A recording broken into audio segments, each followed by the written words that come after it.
Hey, everybody. Welcome to Improv FAQ at Length. This is a series of longer conversations about improv topics that have lots of questions surrounding them. And we are joined by Jen Hansen. How's it going, Jen? It's going good. Yay. Thanks for having me, guys. This is super fun. Yeah. Thanks for chatting with us. So good to see you. So the topic of conversation is going to be finding your comedic voice, which I think is such an interesting topic in general, and so I'm really excited to talk about it. And I'm also, Bob and I are really excited to talk to you in particular about it because you have built your comedic voice and things like Human Amusements, which we can talk about, and the kind of sketch shows that or 1X all have things that you work on have a very clear style to them, which is very cool. And so I want to talk about all that and see where it takes us. Cool. So I guess maybe a good starting point is like when it comes to. Well, let me ask you, Jen. Do you feel like you have a strong voice that you like know and can identify? I don't know that I think, oh, this is my voice or, oh, this is my sensibility, but it's sort of like, who was that? Was that like senator or something that, I can't tell you what pornography is, but I know it when I see it. Yeah. It's like, it's like that. I will see something that I'm like, oh, this is the kind of thing when I see something that, oh man, I wish I had written this, or, this is just hitting me on a level that is this going to be funny to a lot of people? That just feels very, very personal. So I think I could identify it. And I think there are definitely some hallmarks of things that I find funny, but. Okay. What about in if you, in the shows that you do or put together or direct, what about in that regard? Do you feel like your collection of shows or playing style, is that easier than your taste in what you like to watch, the things you do, or? I think it's similar. I think when I started out, the things that influenced me, I probably like the rest of us, right? Like the stuff that you grow up watching and the stuff that you watch when you're a teenager, the first things that you work on and the first stuff that you write, like that's what you're trying to emulate. So it's like, I'm going to write my Monty Python sketches. I'm going to write, sketches that don't have ends, like, Kids in the Hall. And I'm going to write, wacky stuff like The State or whatever else. And it takes a while. It took a while anyway for me to start moving away from that and to say, oh, okay, but this is not, I guess I felt like I developed my voice when I could have sketches that didn't feel like they fit in anything else and just felt like, this is something that I know it's going to make me and 4 other people laugh. It might make more than that people, more than 4 people laugh. If they do, great. But right now, this is the stuff that is really, I'm writing it for me, and it's a bonus if I can get people to come along on the ride. That's cool. That's cool. What would you consider your greatest influence? Because what I like about Jen, if you go over to her house, she's gonna at some point during the conversation, is you want to see something, and it's always fantastic. So film. You want to watch a Soviet era cartoon and a Japanese show with mannequins with overdubbing and. I would play this DVD, but we don't have the right VCR. Let me go get that from the basement. I do love collecting all that weird stuff. I think even before Python, which I would say Python is my biggest, the thing that really got me. It was right in the gut. It was just perfection. Even before that, I think watching Bugs Bunny cartoons. Oh yeah. Which sounds, I feel kind of silly saying it, but when you look at them, they're these 2 to 3 minute sketches. They're doing characters. There are levels to the humor that if you go back, even as an older kid or an adult, it was something that I could laugh at with my parents, and we could redo the bits. We would, put on little shows and do stuff for adults who did not really care that much. But my brother and I thought it was hysterical.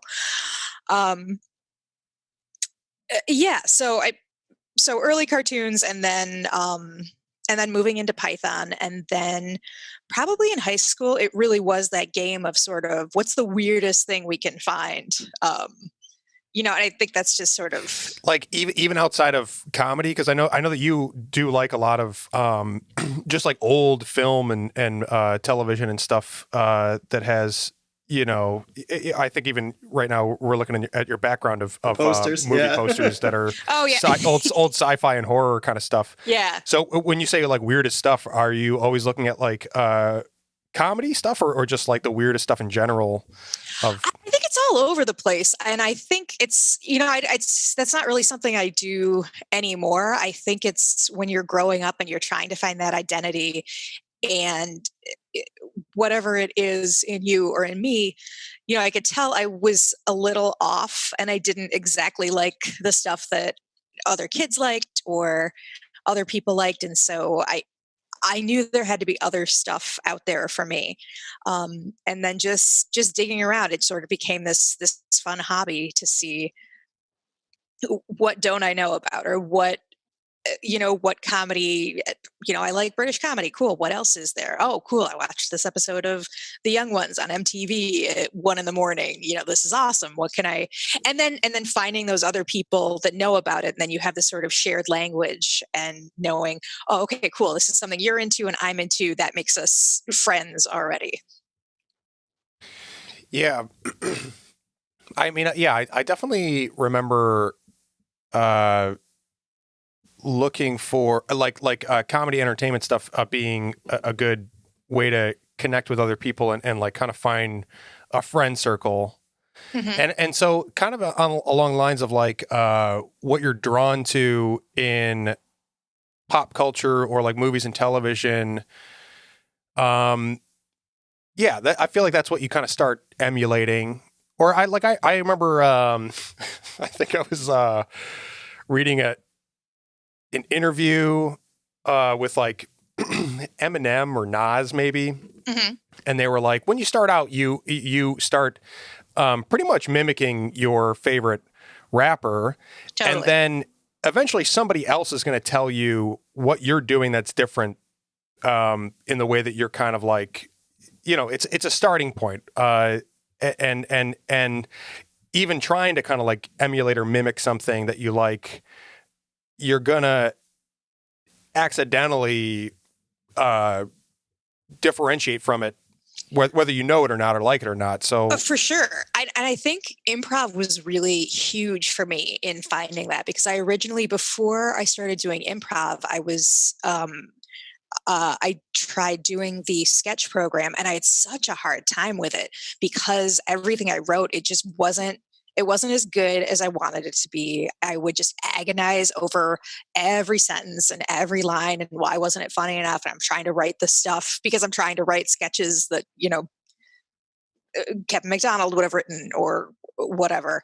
And it wasn't until I started improvising that maybe a scene starts that way, or maybe you have that influence in your head, but you're right, it's going to go in a totally different direction, and you're just naturally going to come out and be yourself in it. And so you start shaking that off, and you build that. There's a level of comfort that develops in trusting, oh, okay, I'm funny enough as it is, and I can do things that are going to get laughs and feel funny and be able to move scenes forward without trying to force comedy or force being a certain style or something like that. Yeah. Do you guys remember when was the first time you even like thought about it or worried about it? maybe not worried about it really, but like thought about the idea of like, oh, I wonder what my voice is. Like, what is my voice? Because I don't know. I feel like I might have to think about it for a little bit to really identify a time when I started being examining what I was doing to figure out if I was carving out my own identity. But like, it's probably like a few years before you even worry about it. I'm like, what am I doing in the meantime? It's just like, am I just like, you know what I mean? Like starting to think about it, does that like get in your way, or is it you're like kind of like mimicking without knowing? And then I think everybody starts off by saying, am I doing it right? Yeah. And then you start putting a nuance on it. Because I think when I first started improvising, like, oh man, I hope this one isn't a bad one, you know? Yeah. And then you get past that. Yeah, like I hope this ain't another stinker. Yeah, you're basically like, I want to not suck at this. You're not like, Right. You're not like, am I doing it in a way that's unique among others? Right. I just don't want to bring Yeah. shame to my family. Right. And then I think it's not everybody, but some people get stuck in the groove of doing the same kind of things over and over again because they get conditioned to what works. Mm-hmm.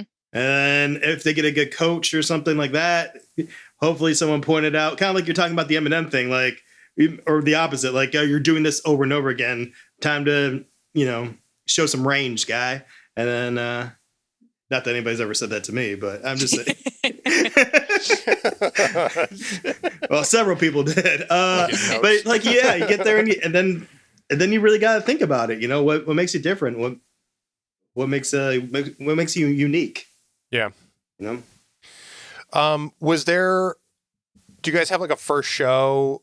I guess for you, Jen, I'm thinking specifically of Human Amusements. If that was like, if not the first show, then one of the biggest,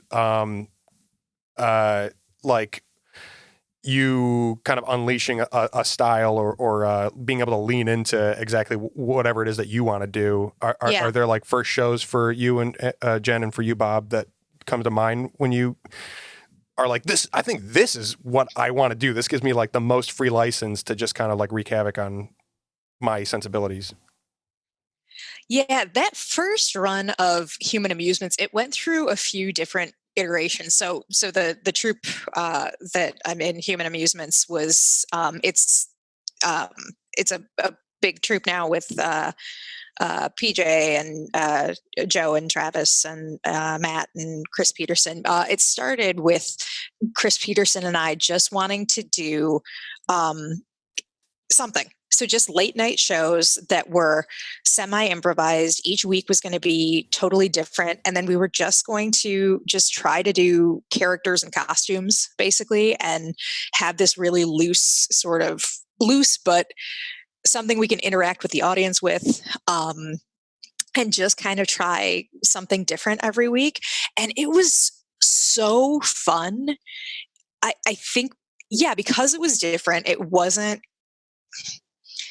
I'm not somebody who, I am the person who, anytime there's an improv show and people are like, all right, what format do we want to do? And I'm like, can we just do a montage? Fuck it. I don't care. Like, I'm not great at like rules and structure and formats.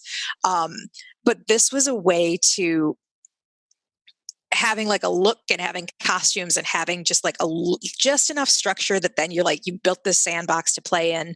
And it still felt like, it still had enough of like a sketch show feel, which I really enjoy. But we still got to have that looseness and that sort of spontaneity that makes an improv show fun. Yeah, I totally forgot that it was just you and Chris to begin with. Because one of the first things you did was Chris was a witch doctor and you were a fortune teller. Oh, yeah. Right? Yeah. That was fantastic. Yeah, I was a TV psychic. I think one of the things started just because I wanted to put Chris in that witch doctor costume, but make him still wear glasses and just be this like nebbish audience dude. I don't know why we thought that was so funny. I remember we were like sitting in a coffee shop writing up a list of just these dumb things that we could do, and it was just cracking us up. Yeah, and so basically, it's like it seems like it's been a certain cast or a certain I don't know a certain definition for a while now, but it kind of started more as like a project that snowballed, starting with you and Chris as like a nucleus of it. Yeah. Yeah. And like, so I guess I'm kind of wondering, I have a really hard time working without a partner. And I'll drive myself crazy if I'm trying to figure out, like, especially if it's something like, it's not like what is my voice, but like, what do I want to do with this project? If I don't have a backboard or somebody that like I feel like I can riff with, and brainstorm ideas, I get really lost really fast. Plus, it's just a lot more fun. You know, it's not so lonely. You know, you're not. It's not you sitting in a room with your laptop writing. You're pitching ideas. There's, I don't know, just more life to it when you're writing with somebody else. Yeah, and I have all of the self-confidence of a comedian. So like I definitely need to have somebody else, because I'm not somebody who's going to go out there with a one-woman show or something. I'm just like, ugh, as long as there's two people, one of us will be funny and it's not me. You know, that's what's in my head the whole time. But yeah, finding people and finding people who you share that sensibility with. Chris has been a really great foil for that for a long time. Hopefully he does not hear me complimenting him, but yeah, somebody to like riff and come up with ideas, and just having that same sort of slanted view. It's like, okay, here's my take on things. If things line up for you, then I think we can create things in this weird slanted world that are going to make sense to us. Yeah. Yeah, I like that. The word foil too is like, I feel like you either got to be so in sync that you're basically like twins speaking the same language and finishing each other's sentences, or you got to have a nice complementary energy. But either way, you got to be able to communicate in a way that's like you feel like you can throw out any idea without it being judged or misunderstood. Sometimes it's like you get into a brainstorming conversation or just spitballing stuff, and you're like, I don't think we're talking about the same thing. Yeah, totally. Right. Yeah. But I think when you have those people, I mean, all of those Human Amusements guys, we've known each other long enough that if we're spitballing ideas or something like that, and somebody is really trying to sell something and I'm not feeling it, I will still, because I know we have the same sensibility and because our comic voices all sync up. If Travis is saying something and I'm not getting it, I still know, okay, wait, Travis is funny. The stuff Travis does is funny. It makes me laugh. It makes sense to me when he does it. So I'm just missing something, and I will go on that ride where otherwise I might just tune out. Yeah. Like a dick. Yeah. Well, you build trust, and it's like, yeah. Sometimes it's just a matter of like doing either a bad job hearing it or a bad job communicating it. And sometimes you got to be like, yeah, I've definitely Pete and I, with doing a bunch of Go Labs games, trying to create short form games on a regular basis, when we would just go out on the sidewalk and kind of like pitch real fast. Yeah, it's like you gotta be like. I mean, you basically got shorthand. Yeah. And you got to be like, I don't get it, and that's okay because I trust you. Like, yep. Yeah. If you get it, then I'm on board. Yes. I don't need to get it every single time for it to work. My job this week is to support you, and I'll just follow your lead. Right. Yeah. And because we are similar enough and we get each other enough that you can go on stage, start explaining it. You can just start doing it, and I'm going to pick up at some point, and then we'll be in sync. Yeah. Yeah. Bob, did you have like shows that come to mind for you in your list of shows that like nail your voice, or like what you honestly, I Assembly Required, probably the first thing, like the first one act I ever wrote with Jennifer Sosha. It was great because I think I've always had a fascination about taking something like innocent, like a kid show, and warping it, like both of the shows I've written, do that. You talk about the puppet show. It's taking puppets and explaining racism. Like I just, it's, I don't know. I think I've always liked I guess the best way to explain it is like when you hear a kid swear, but they do it correctly. Like there's something funny about that, you know, like, well, he used it right. So you can't be mad at him. So I always get that always gets me. So I lean into that.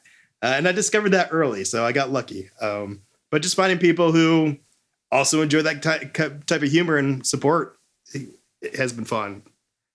Yeah, I think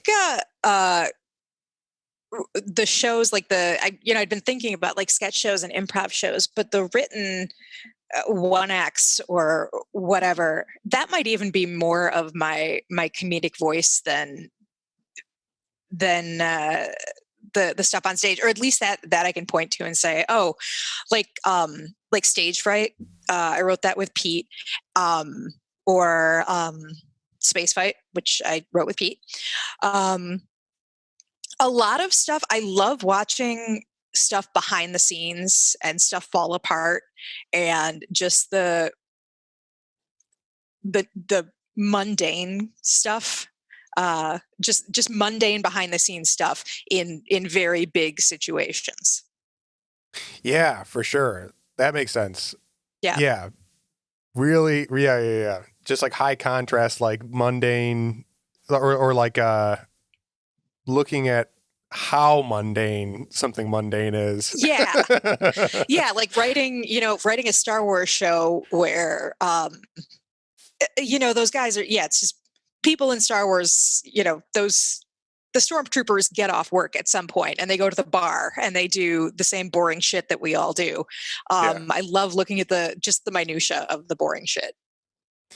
How much do you guys think about people's feedback when you think about either your own voice or things you're like, how much you consider other people's feedback and like, is that what I was going for? Like, even if someone enjoyed it and they're like, I really like this about it. And you're like, cool, but I don't think that's what I had in mind. Or are you always kind of like digging into people's feedback to try to figure out what it is that you're doing from an outside perspective? I feel like a dum-dum because I feel like I'm not that analytical. I like hearing that people enjoyed something and I'm like, oh, that's great. I love that you took that away from it. It does not stick with me, especially, any show. I'm really happy to get that. It's more about the immediate response, that if I say something that I'm hoping is going to hit and it hits, like, cool, that's the feedback that I need from that. I'm happy to get notes and I'm happy to get, info from other people, but I don't always. There are a handful of people that I really trust notes and feedback from, but anybody else, it's like, but you are totally welcome to your opinion on stuff, and maybe it was good or maybe it was bad to you, and that's awesome. That's totally fine. But I know that I was going out there doing my thing, so. Then like I honestly think it depends on the person and the project. If it's something, if I'm reaching, if I'm not comfortable even with what I'm doing because I'm pushing myself, and I trust the person because maybe it's in their in their ballpark, then yeah, of course. But there's been times you get the unsolicited notes and no bueno. And like, why are you talking to me right now? I just put up a show I'm very proud of. You're being negative. And like, but all constructive feedback I do take in. Like, maybe they have a point, and I'll take a second look, because no one's perfect, and I'll freely admit I'm not. It's not that I think James? I'm like so infallible that I can't ever take a note. Like, no, it was artistry. That farting duck character I had. You just don't get it. The horse fucking scene, it's magic. No, I don't know. I don't. Maybe I'm just very surface level. I don't know. No. How does it affect you, James? Yeah. I try to. I think a lot of feedback has to be interpreted. I feel like I try to figure out like if I get feedback on something,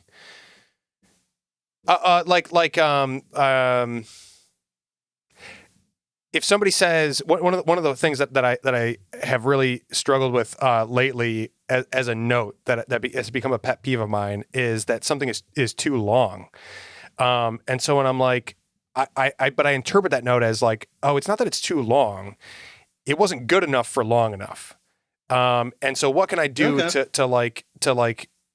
better the pacing or the structure or did the energy dip, so it's stuff like that where I want to hear it, because otherwise, like I said, if I'm not working with like at least one other person, I get lost very quickly on being able to figure out what I'm doing, or like work out a system for like getting to the end goal of whatever I'm trying to do. And then when it comes to like moving on to the next thing, or kind of like figuring out how well the last thing I did went, I feel like I have a strong compass for myself, but I also want to like make sure that it's reaching other people. And if it's not, then like I do want to hear about it, but like I feel like a lot of the time you got to read deeper into what people are saying and kind of find a middle ground between. That's how I think about it, is like I'm trying to find that middle ground between like that's what I'm trying to do and is it reaching you or not? How are you saying whether or not it is? And what can I change if I'm going to change? And what am I okay with being like, maybe you're not my audience. Yeah. See ya. No, that's a really good point, because I think there are people who will, you walk off stage and it's just like, yeah, the crowd wasn't with it. Yeah, we just had a shit crowd tonight. It's like, well, was it a shitty crowd? Yeah. But so what do you guys use as what's your like reliable compass? Is it just like a gut feeling, or is it the people that you choose to work with, or like are you kind of like just looking at your inspirations and those influences to be like, I don't know, like what's your compass and what's your inspiration when you go from like project to project? I usually come up with premise first, and then just kind of I come up with an outline and just try to get as much on paper as possible. And I try to write bigger than we could possibly put on stage, with the hopes that with a good director they'll scale it down and we'll just tighten everything up during rehearsal or a pre-rehearsal. Because I think I come from the school, it's better to have more. Better to have and not need than to need and not have. So I rather cut the fat than go hungry. Yeah, sure. All those, right. All those. Yeah, yeah. I get all my inspiration from T-shirts. I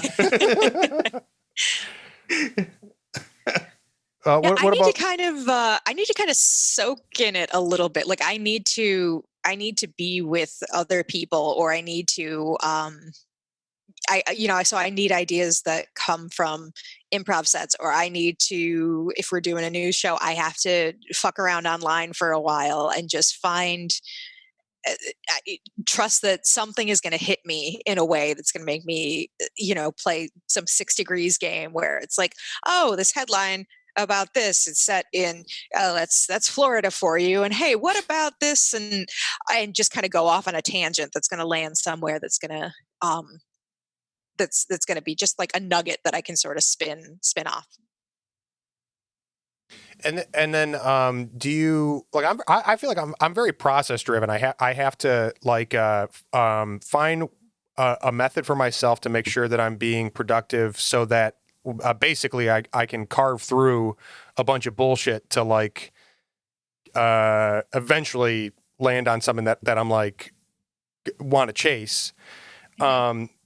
Do you guys feel like you have to kind of force yourself to create, or like you said, Jen, do some improv just to get the generator turning, or do you sometimes need to like shut everything out and just like deactivate until the next thing comes to you? Art just flows from me, James. So it's like everything that comes out of my pen is just a golden gift to comedy. No, I have to be willing to write something shitty. I have to be willing to write a lot of shitty things. And I have to have this little like internal sort of session where I'm like, okay, just write some garbage. And then after you write the garbage, you can go through and you can pick out some words that are, find a couple of nuggets in here. But I can't make anything if I'm not willing to just word vomit forever. Yeah. What about you, Bob? I don't know. A lot of times I have to verbalize it. Like, can I explain this to somebody? What am I going for? And just come up with like a thesis and then work around that. But also being completely willing to, at the end of this, it might be crap and I might throw it out. But at least I did something today, Yeah.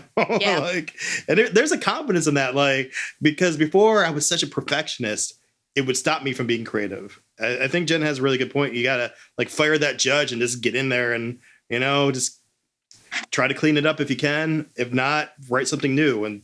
But at least, okay, now you have 2 sketches. You're at 50%. Keep on going. Well, so I mean, I guess that's kind of the point that I'm drawn to too about the topic of like creating a bunch of stuff or like when to force yourself to create. Because I think on the flip side of it, like no matter how much you can force yourself to be productive, everybody needs a break eventually. But I think especially when it comes to finding your voice, that you have to get really used to. You have to come to terms with however you're gonna produce like shitty stuff to get to the good stuff. Yeah. And whether that means like kind of embracing either turning off your inner critic. I don't think that it's always about like you have to love like, oh, look at this beautiful shit, like isn't it great that I can get through this shit. Like but like embracing just knowing yourself enough to be like, well, I feel like I maybe I'm being too critical, but it's just something that I got to power through because as much as I'm nervous about how much this batch is bad, I know it's worth getting to the good stuff or whatever. Like, yeah. Yeah. I think, there are a small handful of sketches that I think have risen to the top for me that, or scenes or shows or whatever. And then the rest of it, learning that the good stuff is just as disposable as the bad and being willing to sort of, they say kill your babies, which legally I can't say anymore.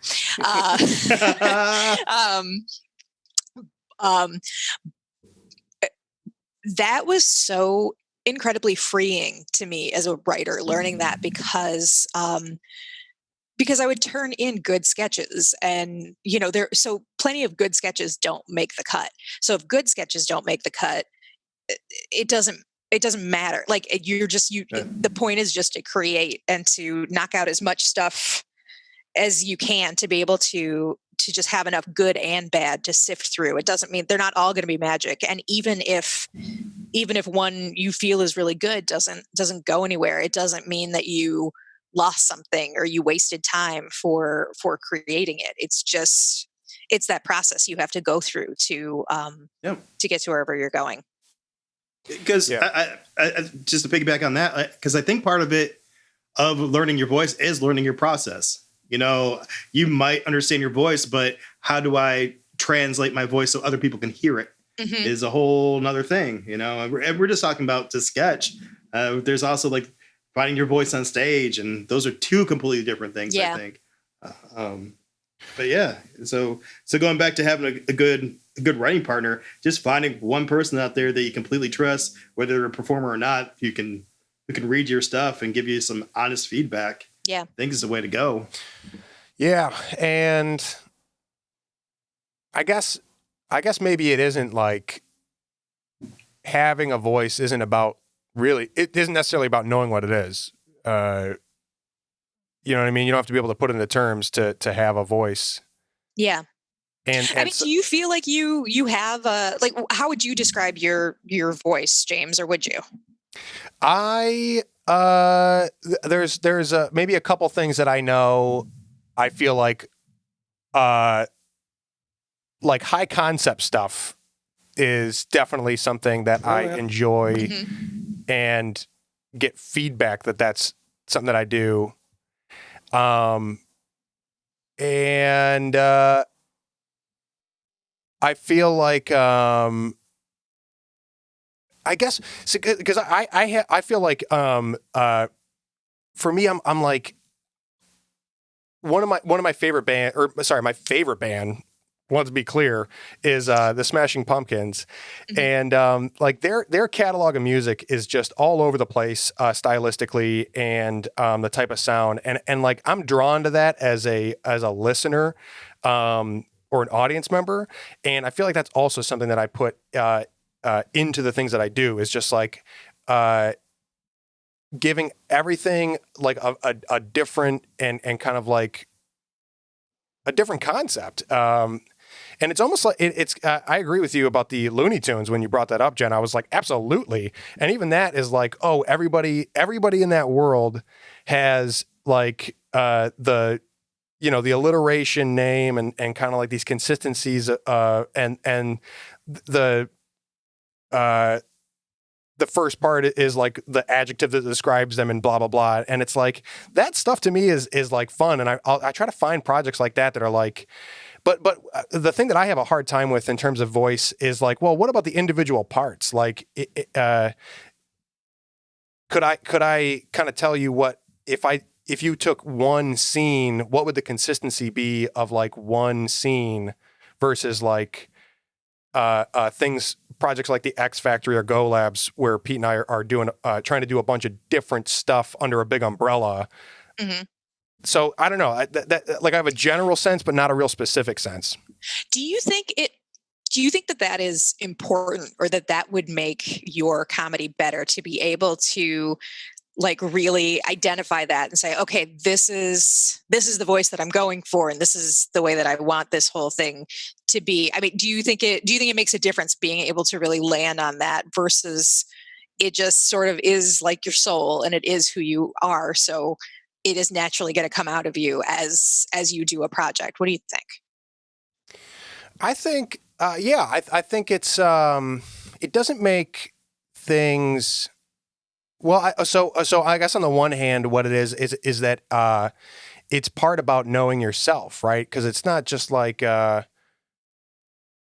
it's very personal, right? Like for us creating stuff, and so on the one hand, getting to know or take a look at like, what am I creating, gets you to learn yourself better and be more in touch with what you're trying to express. And so I think that can enable a better creative process. But then I think the thing that like, I think that happens a little bit more naturally, and again, doesn't really need to be something that you can name or put into a sentence or a paragraph. But on the other hand, art and entertainment is about reaching people. So I think that being able to communicate whatever I'm trying to do to other people, if I can get a better idea of how to name it, then maybe the people that would enjoy it the most or relate to it or click with it the most would flock to it more. And I that would make me more fulfilled to know that like those are my people, you know? Yeah, for sure. Yeah. What do you think, Bobby? No, I think it's kind of, I think one helps the other, kind of like, what James is saying, like, depending on the project on stage, I don't think you really have to define your sensibilities or what you are, if you can flow with what's going on. But like something written, if you're trying to like start a troupe of writers or something like that, I think you should start with, this is kind of what I'm going for. This is the umbrella that this is our brand, if you will, that we're trying to produce. And this morph into something bigger than that, because, when it comes to your voice is part of your personality, and no one knows their 100% of their own personality, because there's the way you see yourself and there's the way other people see you. So, I mean, they're both reality, but we all have that bias. So Sure. you can't really 100% define your voice, but you can learn more about it. And I think, shots on goal helps. So Yeah. keep on writing, keep on producing, and, Yeah. to you get so comfortable, maybe you will discover something new about yourself and explore those things. Yeah. What do you think, Jen? Yeah. It's interesting. The more I talk to you guys about it, the more I think that that I avoid examining it in that way a little bit, probably because of some like anxiety and self-doubt things. Because the more I look at that, the more I start to then I question basically every decision that I make in life. It's like, well, okay, what restaurant are we going to? Are you sure you want to go to that restaurant? Well, what about this restaurant? Oh, if we're going here, that means we're not going there. And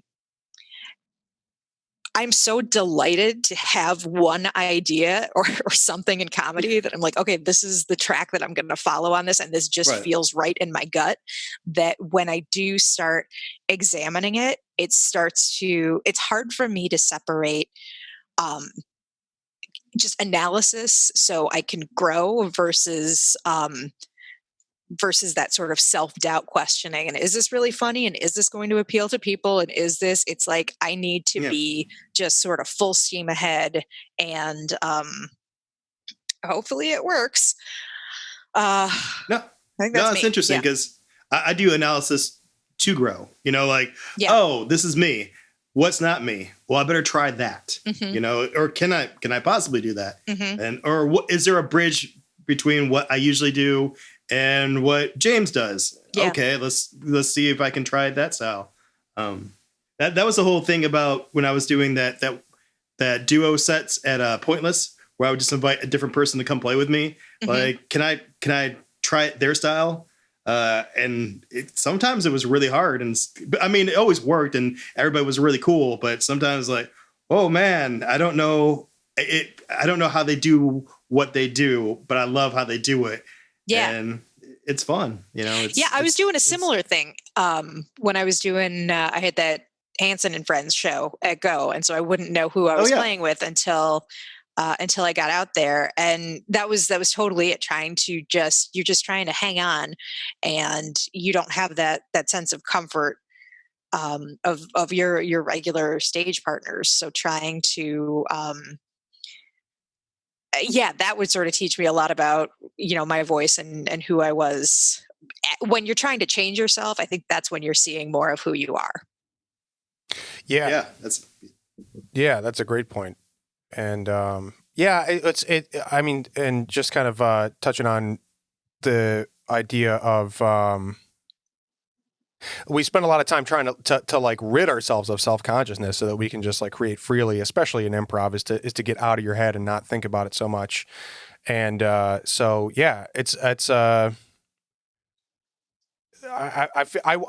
wonder if there is like kind of those two ends of a spectrum, or like creative styles that are like in order to be most fulfilled is to it's funny. I feel like this for me has been a curiosity with a lot of the conversations that we've had so far on this show is like, how much are you trying to lose yourself in what you're doing so that you're not thinking about it all and just doing it? And how much are you trying to get the reins on what you're doing unconsciously so that you can do what you want to do more on purpose? And I feel like it's got to be some kind of like yin yang ends of creativity, or at least that's how it feels for me. I feel like if I put effort into trying to take a note, it's like when you go from intro to advanced improv, and it's like you have all that information in your head now, and you're trying to remember further the scene and give your character a name, what's making today different, all this stuff, and you go out and you're just like, it's too many things, and you're doing worse improv than you were doing in intro when you were just sort of that kind of free spirited free spirited thing, which is not to say I do need feedback, and I do appreciate getting, coached or directed or whatever else, because you have to have some sort of framework on it. But I know I guess I don't know where I'm going with this. Well, maybe just to kind of give the a flip side of it is, or I feel like I'm always looking for ways to let loose. Mhm. And as much as I feel like I thrive on examination, I also am like, well, I can't, I especially like when I was working at Go, as a manager, and I'm like, okay, I'm always in work mode. And then I was doing a lot of coaching and teaching and stuff. And it's like, I need opportunities to like, let go and just play loose and forget about the method behind whatever it is that I think I'm trying to do or get better at. Yeah. And I feel that way now too. Is that I'm like always looking at like a checklist and a pile of things that I want to like put through process, but then when it comes time to like flip a switch and just be like, let loose. You got if you're gonna do what you're wanting to do, you have to find a way to forget what you're trying to do. Like 1000%. Yeah. Yeah. Oh, all day. Yes. Yeah. So, yeah, I mean, it's, I don't think that you can, especially like students or people getting into it. It's like, you have to find ways to learn things and get better and find skill sets and techniques that work for you. But I think ultimately it does come down to just like letting it loose and taking away the safety net. Yeah. To free fall. So I mean, what would be your short answer? Like, okay, so you're standing at the bar. Short comes answers. up to you. Yeah. When have I ever had short answers? Bar answers are all rambling and meandering. I'm talking. Well, proportionally speaking, a student walks up to you and asks, "Hey, James, I'm having trouble. I really would like to find my comedic voice." What would you tell them? Step one. I would say look at the things you're interested in and force yourself to do as much of it as possible, and then look at the pile of what you did and try to figure out how to narrow it down or where to go from there. Like you're not gonna know what you're building toward until you've already done stuff. I think it comes from review, not from planning.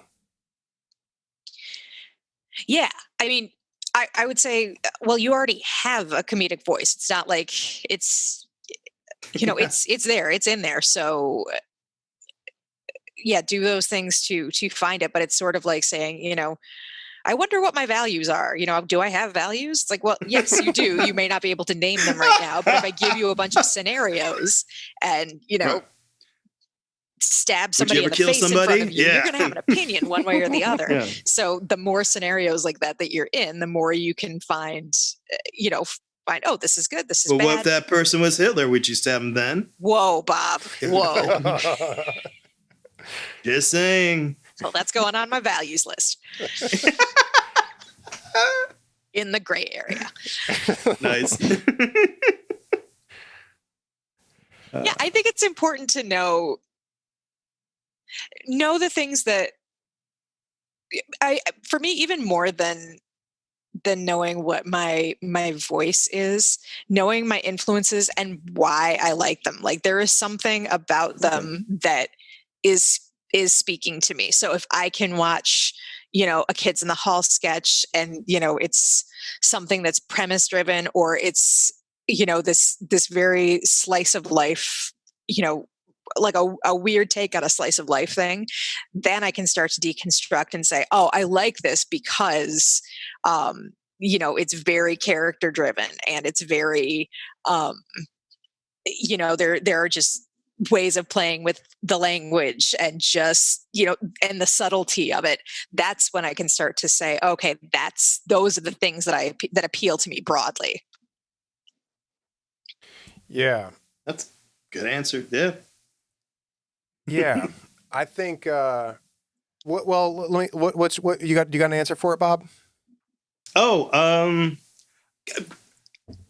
I usually just tell them, well, it really depends on where they're at. I would first recommend, finding a group of people you're comfortable playing with so you can get like a baseline, because like I said, like when I first got started, I was just so worried about not screwing up. I don't think I was actually comfortable enough to perform with my actual voice. I was just, making sure I was taking care of everything. Yeah. And maybe that was my voice at the time. But I think you have to find some people you're comfortable with, and plus stage time, and just find your comfort zone and then expand from there. So that's it. Finding people you're comfortable with, and a good coach who may see things that you don't see, or maybe seeing something that you do repetitively that you might want to, know that about yourself, so you can either avoid or improve on, or workshop. Who knows? It starts with finding where your comfort zone is, because I think that's another word for your voice. And then what you do with it after that. Yeah. Yeah. I think that's a great point, especially about, like, just if nothing else, learning what's an unconscious habit, and what you what's getting in your way, and what's letting your already existing voice shine. Okay, well, yeah. Plus, there's like that thing, really, like, go ahead, Bobby. Oh, okay, yeah. Plus, there's that thing like, what's your gut telling you to do for safety, and what you do because you want to, you want to say something. Yeah. Yeah. I'm sorry. What were you going to say, Jen? I was just saying, boy, this really makes me feel like I need to take another class or something. Like I need some coaching or classes or something. I need feedback. Dear God, we got to have a focus group. I think honestly the biggest takeaway is exactly the simple fact that you stated, Jen, is that like you have a voice. It may be something that you're trying to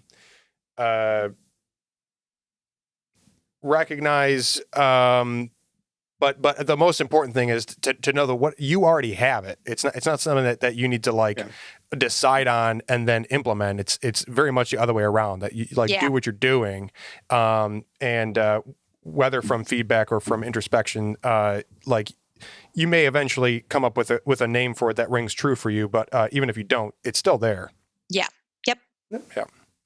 Okay. This has been a really great conversation, and so much fun. I appreciate you taking the time to talk with us, Jen. Guys, this was so fun. Yeah. Thank you for having me on. This is great. Thank you for coming on. Yeah, I love it.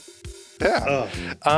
Well, I take care, Jen, and we hope to talk to you again soon. Thanks again for joining, and we'll catch you next time. All right, sounds good. Thanks, guys. Bye. Bye.